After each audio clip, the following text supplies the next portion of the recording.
Hello, everybody, and welcome back to another episode of the Cinema Wave podcast here at the Culture Wave Media Network. And what a surprise we have here. It is the first two episodes of the newest Apple TV Plus show, The Studio, for a podcast called the Cinema Wave Podcast. This is apropos. This is the perfect show to be covering on here. I am one of your hosts. My name is Darian Scalamoni. I am joined by Michael Peniston. Hello, everybody. And we've been talking about the show for a little bit off camera about our excitement level, and this show got a lot of buzz. I think it premiered at South by. Okay. And I know that initially, I think through like 25 critic ratings, it had like 100% on Rotten Tomatoes. I don't know where it's at now, but it was a very high score, a very hyped show. And this past Wednesday, we're recording this on Thursday, we had the 2-episode premiere of the show. Now, general premise, it is Seth Rogen playing a character who becomes the studio head for this fictitious Hollywood studio. Yes. And there are some characters, there are some actors that are not playing themselves. There are other actors that are totally playing themselves, like a heightened Hollywoodized version of themselves.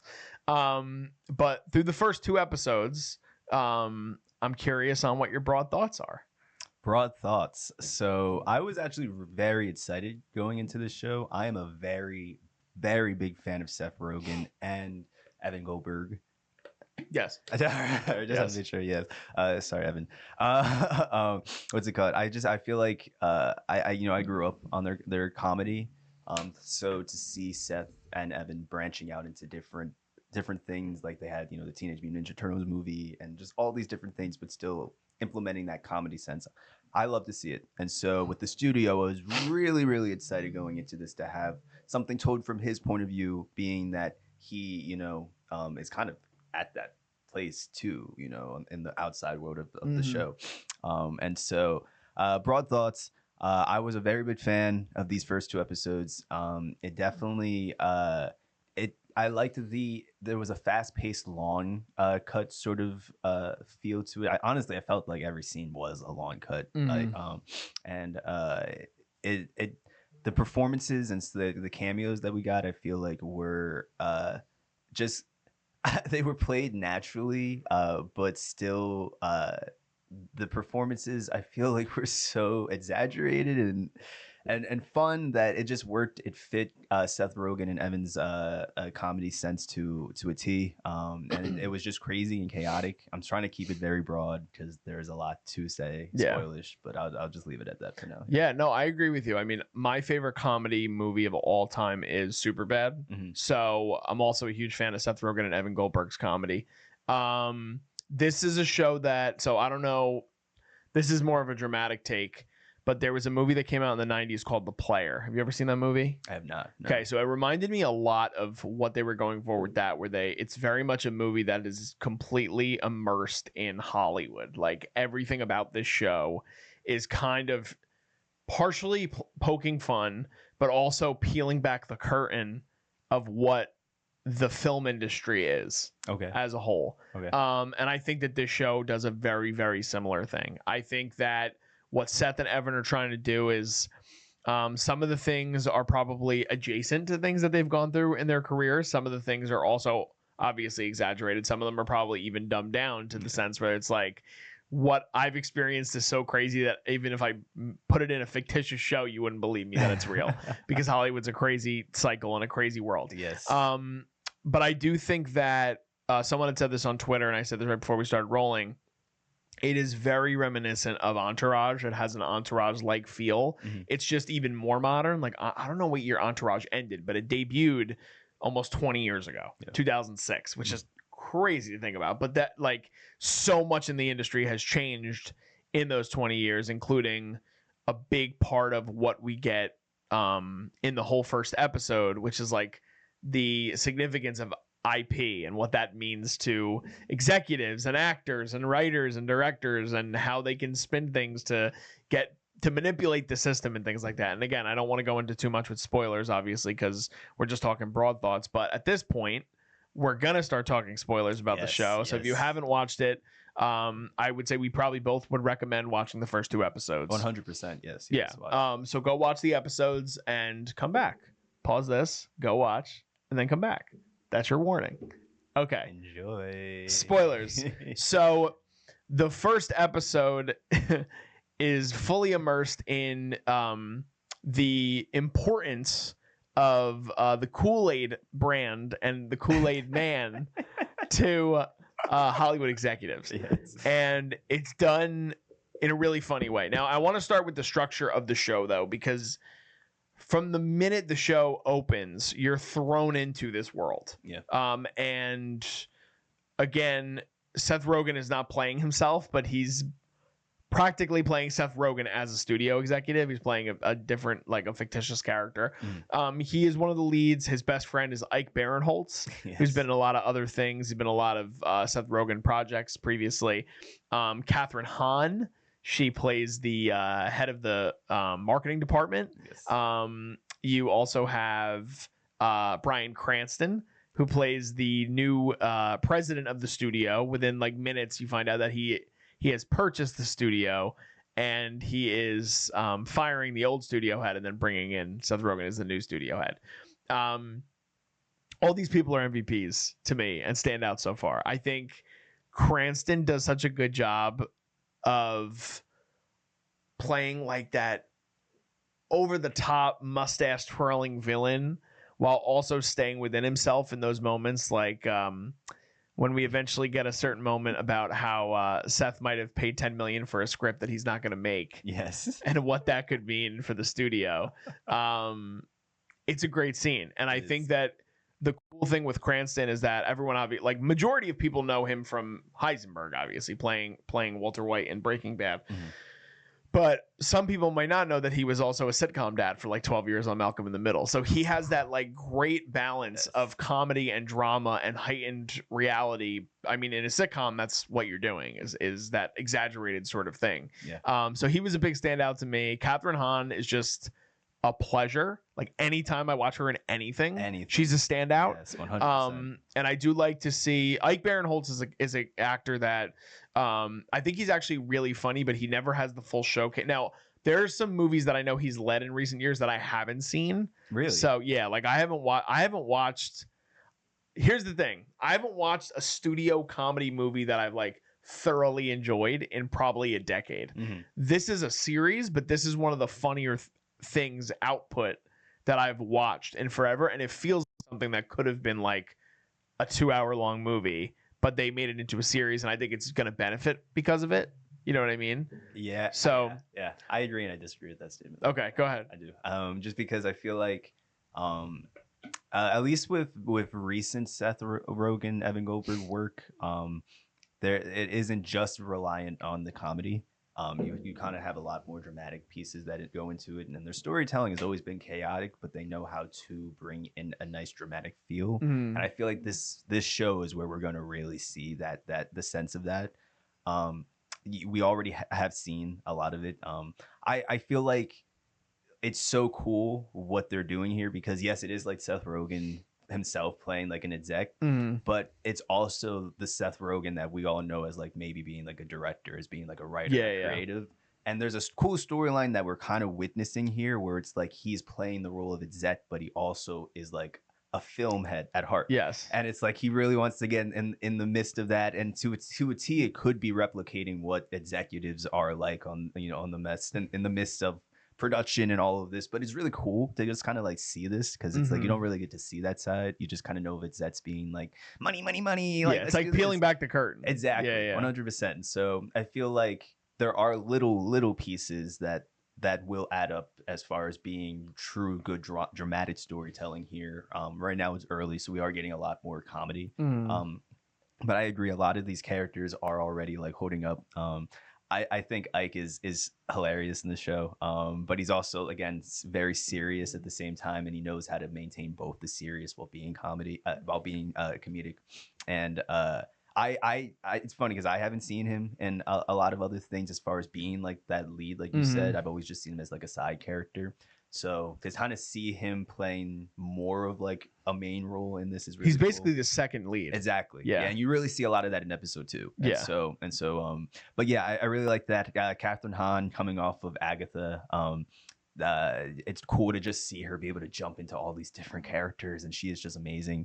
I just really want to, because you said we jump into this with this show, and we do, but there is like a really cool intro with the scene that we get with Paul Dano randomly. Oh yeah. Right, where he's just like he's, I don't even know what you would call like a shoot off scene. Yeah, he's in like some, I don't even know how to explain it. He's kind of in like this like, it's like a Western drama, but it's taking place in like a snowy field.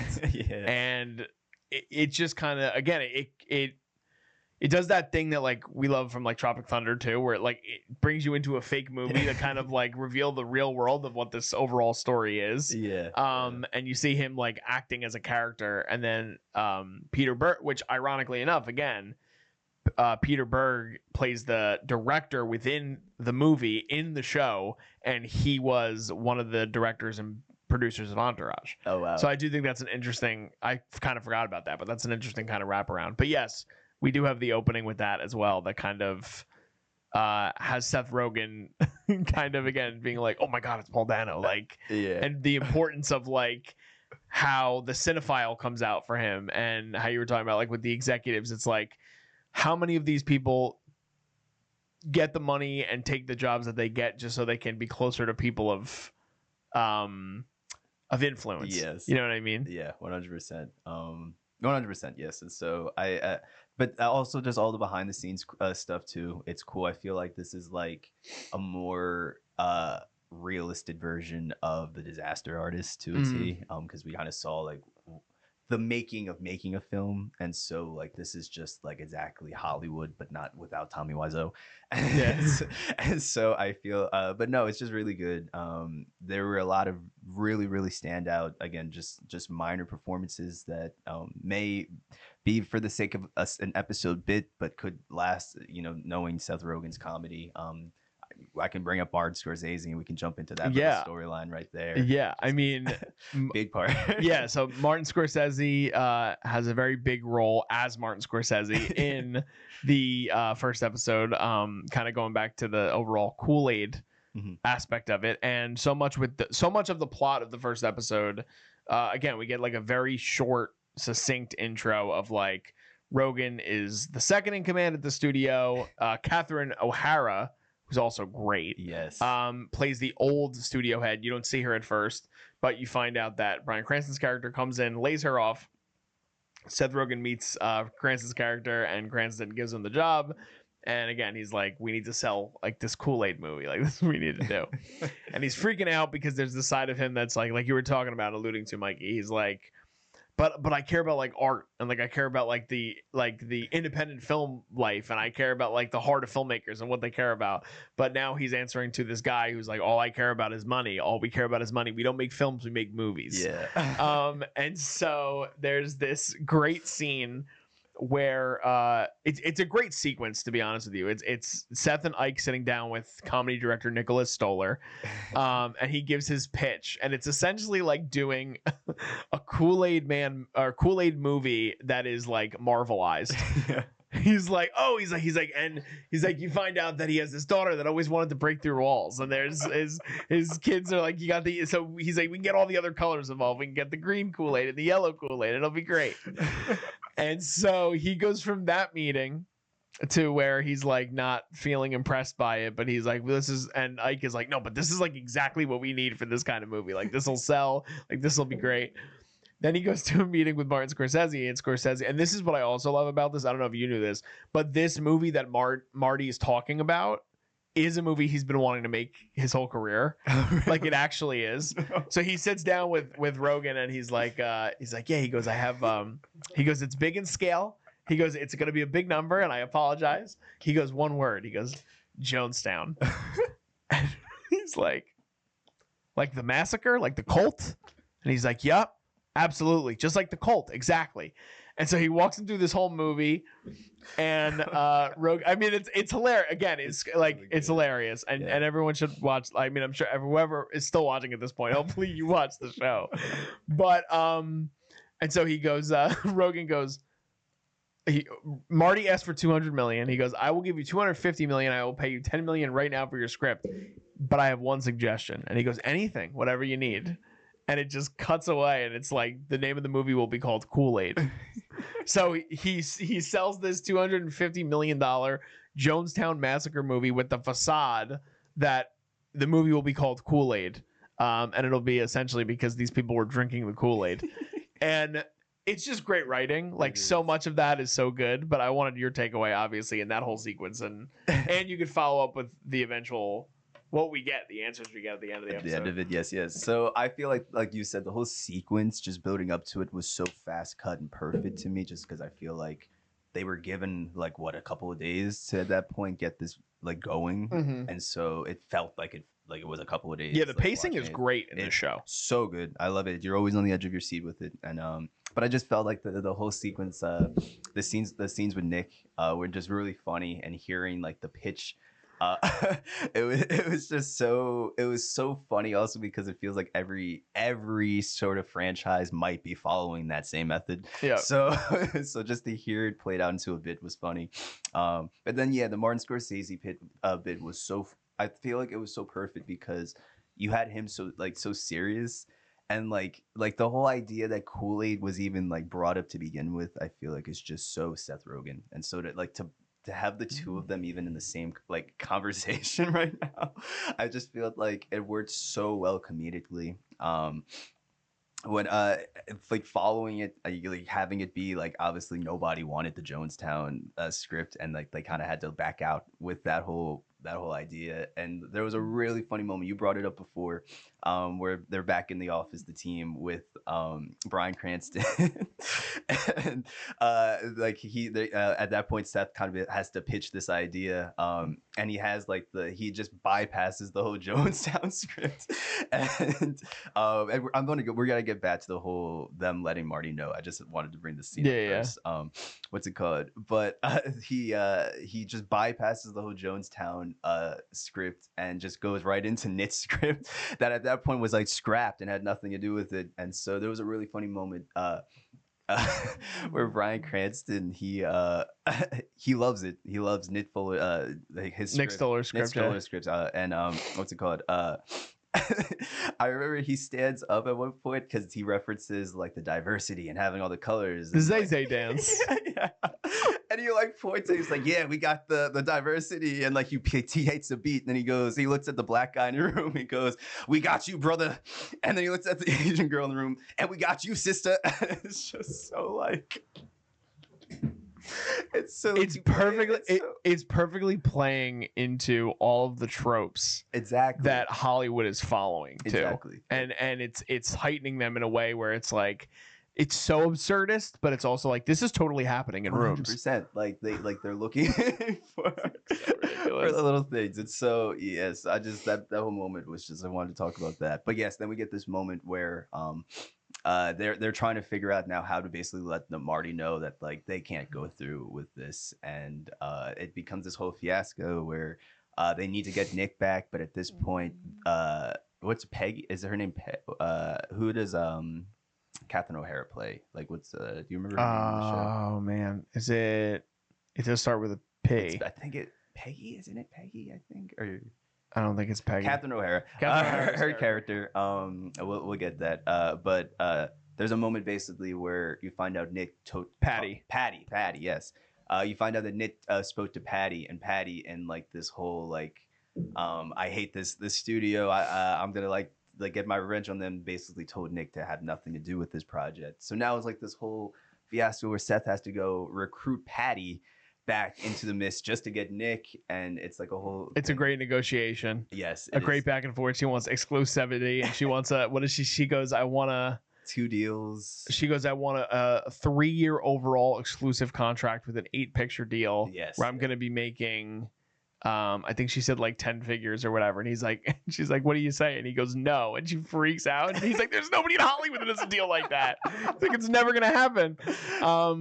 Yeah, I mean, I think the scenes with her, the other one, like, I know I brought up Kathryn Hahn before. Kathryn Hahn has like 2 scenes that are like, they're not throwaway scenes, but again, like, they just kind of enhance the overall what is happening as the A plot in this, and I think they're both so good. One of them is when Martin Scorsese goes, we're gonna make Kool-Aid, and our lead actor is gonna be Steve Buscemi, and she does she freaks out on Seth and she's like, what the fuck is wrong with you? Like, we can't make a $250 million Jonestown movie and call it Kool-Aid. Like, that's not going to work at all. Like, what is wrong with you? So then it like cuts to her in the pitch meeting. How are we going to market this movie? And she goes, we're going to market it. And she goes, with Steve Buscemi as the lead. And then he goes, it's Buscemi. And she goes, no, it's Buscemi.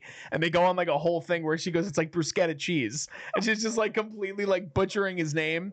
And then there's a callback to that later in the episode where Steve Buscemi comes up to Seth and he's like, Mr. Buscemi, it's a nice to meet you. And he goes, it's Buscemi.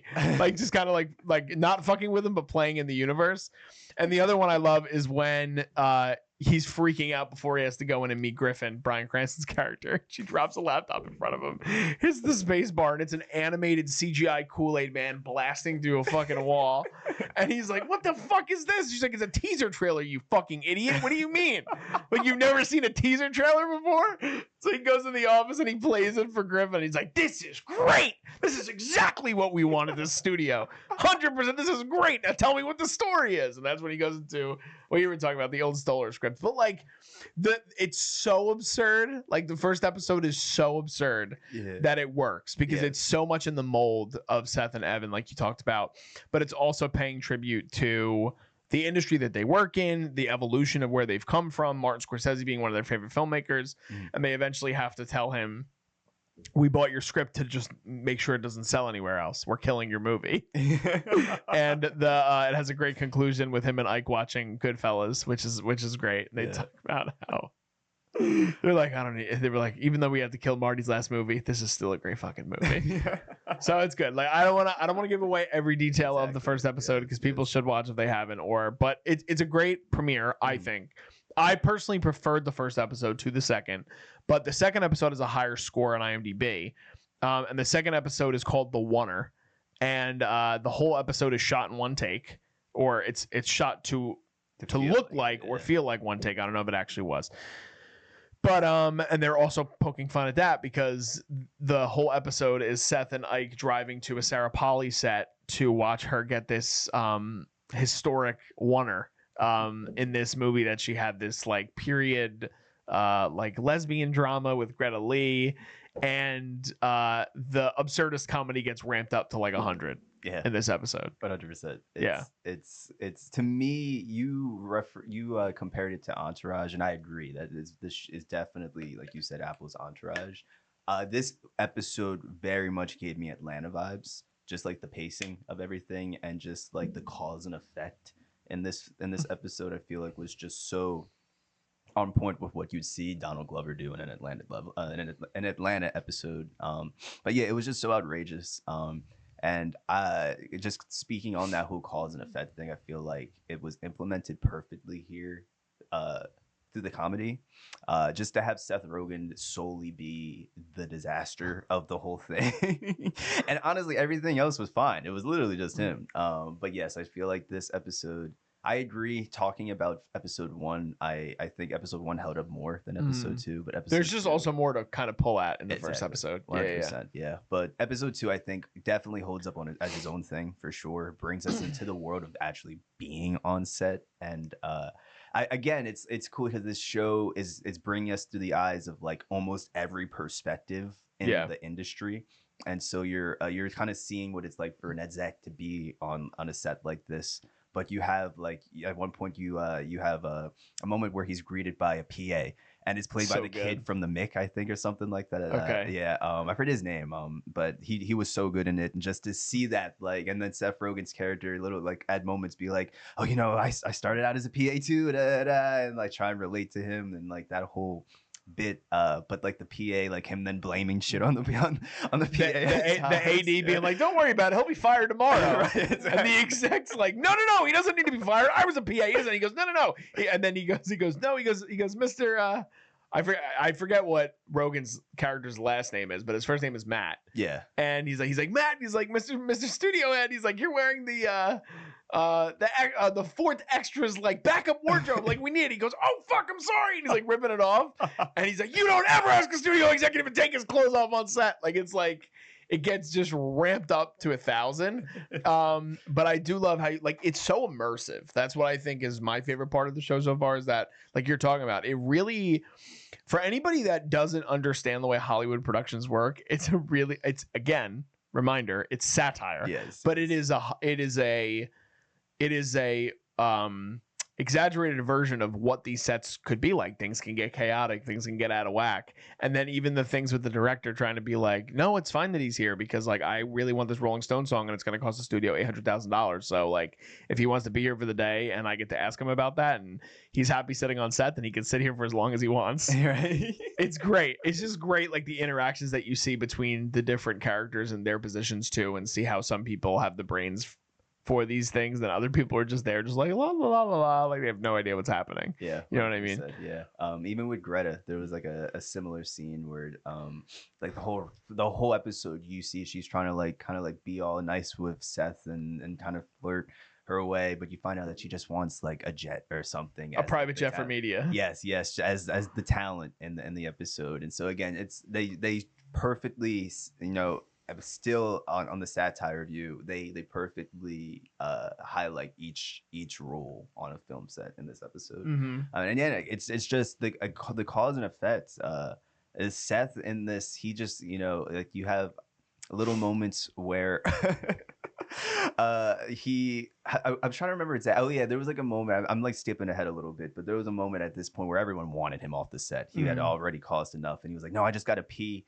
And like he goes and he pees, and as he comes out, he has a moment where he talks with Greta, where she's kind of like sweet talking him, and then he goes to pee, and then he comes out, and he starts to talk to her again in the middle of a take. And at this point, this is where I feel like the episode really just went like ballistic. and like he's like, oh, like fuck that, I'm sorry. And he like runs over and he like completely trips over like the set piece and knocks everything down, and it just gets crazy. And it is good too, because it also, for people that know the industry, it has like a lot of inside baseball kind of things, like something that, like, so Sarah Polley is an actor turned director, like the actress the director that plays the director in this episode, who also again has acting experience. And after Seth gives her the note to put the joint back in the scene, and he walks away, and Ike Barinholtz's character, Seth's like, yeah, she loved my note, it's great. And he goes, yeah, well, you can tell that her acting hasn't gone away. Like, just being like, no, like, she's still an actress at heart, and she's just trying to make you happy. Like, she doesn't give a fuck what your studio note is. She's the director of the movie, and she'll do anything to get the money out of you. Yeah. So yeah, I mean, it's a really good comedy show. Like, I haven't seen a laugh out loud comedy in a really long time. Like, they still exist. They're operating differently. They look different nowadays. Like, the biggest comedy on television right now is Hacks. And it's an HBO comedy series. Like, it plays like that, but something like this that is really broad and anyone can kind of just tap into it, and you don't have to watch a previous episode to kind of like it feels like something that could be very successful. I will tell you this, it seems like it's a very expensive show. Yeah. Oh my gosh. Like, with the amount of cameos that they have just through the first 2 episodes, and the fact that they have like principal cast of Rogen, Cranston, O'Hara, Hahn, is a lot. Like, that's like they're all leads at this point in their careers. Like, Kathryn O'Hara's a multi-Emmy winner for Schitt's Creek. Like, Bryan Cranston's an Emmy winner and an Oscar nominee. I mean, Seth is obviously involved in everything, but I think this is like his 3rd Apple show. So he also has a really good relationship with Apple. But I haven't watched his. Have you watched his other Apple shows? I haven't, but I am happy that you bring up the fact that, this being an Apple show. I am right now throwing out the argument that Apple 100% is putting out the best things this year. I would love to go back and watch his previous things. I didn't know he had other things, but I would 100% love to go back and see that. But it doesn't surprise me if it is a situation where they're putting a lot of money into this show, because I feel like Apple puts money into their shows. They do. You see the quality. They lost $1 billion last year on television. Crazy. But coming off of our Severance watch, at this point, it's like, wow, like, okay, like, they're holding up. And so they could put all the money they want into it. I'm slowly we're enjoying it. Yeah, so that's but I will say too, like, last year was, in my opinion, one of the weaker years for TV that I could remember. I think that Shogun was like a massive standout. Me, you, and Vinny's producing this episode. We all loved X-Men 97. But there wasn't a lot last year. And granted, there were some shows that I missed. Like I've only gotten through like, and I still think the show was good. I just didn't finish it. I got halfway through Baby Reindeer, didn't finish it. Like there were a lot of big shows last year that I didn't really keep up with. I wasn't really intrigued by. This year already, I mean, like, we loved Severance. I'm really digging this show so far. White Lotus season 3 has been really good. And there's a lot of other shows on the horizon that are coming out, and a lot of really well reviewed shows so far. Apple, I think, has kind of just been the unsung hero across content for a while, because ironically they don't have the IP to kind of push their stuff out. Like, everything they're doing is original. So I do think that this has a good shelf life, and they needed a new comedy. I think, like, with comedy too, like, Ted Lasso was obviously massive for them, garnered them a bunch of Emmys, a lot of consideration, a lot of awards. Shrinking, a lot of people love Shrinking. I haven't watched that, but everybody tells me to watch it, with Jason Segel and Harrison Ford. And now you have this one that I think that all of these shows now, like, this could be Apple's big year at the Emmys. Like, I think that like Severance is going to get a lot of recognition. Like, we're going to get, I think, almost every single character. Like, if you look at, like, I don't know, if you look at Zach Cherry, Britt Lauer, Adam Scott, Tramell Tillman, Gwendolyn Christie, Deitchen Lackman, like, all of them are going to get nominations. Like, 6 acting noms for Severance is kind of crazy, but like, we can see that happening with this show too. I think it's something where we could kind of see them smattering and giving, like, even Cranston, for the little bit that he's in this show so far, like, he's worthy of a nomination. His character is hilarious. His character is so ridiculous. So it's got a lot of life to it, which I think is really fun. It has a really exciting energy with this show. 100%. I'm excited to see what else is to come. I feel like we're gonna get a lot more cameos as the show goes on. And I think we're just gonna find ourselves in situations even that we wouldn't expect to be. Things. It's cool when you have somebody from the industry telling the industry how it is and how they view it, and that'll always be cool. Like you said, we saw it in the Player. But this I think will always be cool, just to be able to see this perspective from everyone that's on the outside of it that would like to be on the inside of it one day. So. It's something that, I mean, like, that idea doesn't die. You know, like Entourage has been, next year will be 20 years since Entourage came out, and it's still one of the most watched HBO comedies ever. And I think because so much of that is meta, and people really like the insider baseball with it all. But we're excited to talk about it. We're excited to come back and talk about the rest of the season. It's going to be 10 episodes. So we had a 2-episode premiere. Michael and I will be back next week to discuss episode 3. We're not sure how we're going to do the rollout for this. We're going to kind of see how we do. But if you guys are watching the show, let us know your thoughts in the comments. We'd love to have a conversation with you guys. Let us know some of your favorite scenes, some of your favorite lines. It's hilarious. The show is so funny. So reminiscing on the comedy is really fun with you guys as well. Give this video a like if you guys can. Subscribe to us here at the Culture Wave Media Network. This is not the only show we're covering, as Michael just alluded to. We just wrapped up our coverage of Severance Season 2. We have a whole playlist on the channel you guys can check out for all of that. We are releasing The White Lotus Season 3 currently right now, and we have a playlist for that as well. Michael and Vinny just finished wrapping up Invincible with Mark and Sean as well. And Vinny and I are also covering Daredevil Born Again. Lots of TV this year. Again. Lots of TV, but otherwise we also have movie reviews up right now for things like The Electric State and Black Bag and One of Them Days. A lot of movies are going to start kind of opening up in the next few months. I think we haven't hit that summer season yet, but we're going to start having more movie coverage for you guys as well. And if you guys don't follow us on social media, you guys can follow us on social media. All that stuff is below me right now in the video. It's also in our YouTube description. We're on Instagram, we're on TikTok, we're on Facebook, we're on Threads. And share this with your family and friends. We'd really appreciate it. Just signing off, I'm Darian Scalamoni. And I'm Michael Peniston. And we'll see you guys next time. This is The Culture.